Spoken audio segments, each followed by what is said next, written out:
സംസ്ഥാനത്ത് മഴക്കെടുതി ശക്തമായ സാഹചര്യത്തിൽ രക്ഷാപ്രവർത്തനത്തിന് മത്സ്യത്തൊഴിലാളികളും രക്ഷാപ്രവർത്തനത്തിന് കൊല്ലത്തു നിന്നുള്ള ആദ്യ വള്ളമെത്തി. കൂടുതൽ വള്ളങ്ങൾ പത്തനംതിട്ടയിലേക്ക് പോയിട്ടുണ്ട്. അനിൽക്ക സെയ്ദ് വിവരങ്ങൾ നൽകാനായി ചേരുകയാണ്. അനിൽക്കായി പറഞ്ഞതുപോലെ തന്നെ കേരളത്തിന്റെ സ്വന്തം ആർമി എന്നൊക്കെയാണ് ഈ മത്സ്യത്തൊഴിലാളികളെ നമ്മൾ വിശേഷിപ്പിക്കാറുള്ളത്. ഇപ്പോൾ എങ്ങനെയാണ് ഇപ്പോൾ മത്സ്യത്തൊഴിലാളികളുടെ നേതൃത്വത്തിൽ രക്ഷാപ്രവർത്തനമൊക്കെ നടക്കുന്നത്?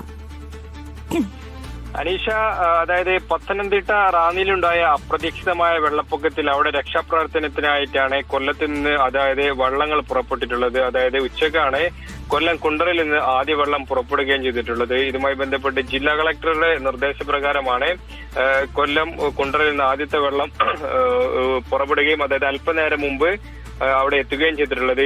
നമുക്ക് ഇപ്പോൾ ലഭിക്കുന്ന വിവരങ്ങൾ പ്രകാരം അതായത് കൊല്ലത്ത് നിന്ന് കൂടുതൽ വള്ളങ്ങൾ പത്തനംതിട്ട റാന്നിയിലേക്കും അതോടൊപ്പം തന്നെ പത്തനംതിട്ട ജില്ലയുടെ മറ്റു ഭാഗങ്ങളിലേക്ക് എത്തുമെന്നാണ് നമുക്ക് ഇതുമായിട്ട് ലഭിക്കുന്ന വിവരം. അതോടൊപ്പം തന്നെ ഇതിൽ ഏറ്റവും പ്രധാനപ്പെട്ട കാര്യം അതായത് കൊല്ലം കളക്ടറുടെ നിർദ്ദേശപ്രകാരമാണ് ഈ വള്ളങ്ങളൊക്കെ തന്നെ പുറപ്പെടുന്നത്.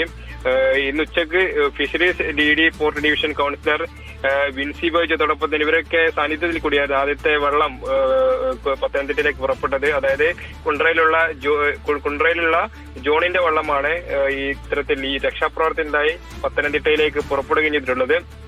അല്പനേരം മുമ്പ് തന്നെ ഈ വെള്ളം പത്തനംതിട്ട റാന്നിയിൽ എത്തുകയും ചെയ്തു. അതായത് പത്തനംതിട്ട റാന്നിയിൽ അതായത് വെള്ളം അപ്രതീക്ഷിതമായി ഉയരുകയും അതോടൊപ്പം തന്നെ വീടുകളിലടക്കം കൂടുതൽ പേർ കുടുക്കിയെടുക്കുകയും ഒരു സാഹചര്യമുണ്ട്. അതുകൊണ്ട് തന്നെയാണ് രക്ഷാപ്രവർത്തനം ദുഷ്കരമായതിനാൽ ഈ വെള്ളത്തിന്റെ ജലനിരപ്പൊക്കെ തന്നെ ഈ പമ്പയാറിൽ ജലനിരപ്പ് വലിയ ഉയരുകയും ചെയ്യുന്നുണ്ട്. അത്തരമൊരു സാഹചര്യത്തിൽ കൂടിയാണ് കൊല്ലത്ത് നിന്ന് കൂടുതൽ വള്ളങ്ങൾ പത്തനംതിട്ട റാന്നിയിലേക്കും അതോടൊപ്പം തന്നെ പത്തനംതിട്ട ജില്ലയിലെ മറ്റു പ്രദേശങ്ങളിലേക്കും എത്തുകയും ചെയ്തിട്ടുള്ളത്. 2017 വെള്ളപ്പൊക്കത്തിൽ സമാനമായ സാഹചര്യത്തിൽ മത്സ്യത്തൊഴിലാളികൾ രക്ഷാപ്രവർത്തനത്തിന് വേണ്ടി ഇറങ്ങിയിരുന്നു. അതിനുശേഷമാണ് ഇപ്പോൾ പത്തനംതിട്ടയിൽ ഈ ഒരു പ്രത്യേക സാഹചര്യത്തിൽ കൊല്ലത്ത് നിന്ന് കൂടുതൽ വള്ളങ്ങൾ ജില്ലാ കളക്ടറുടെ നിർദ്ദേശപ്രകാരം പത്തനംതിട്ടയിലേക്ക് എത്തുന്നത്.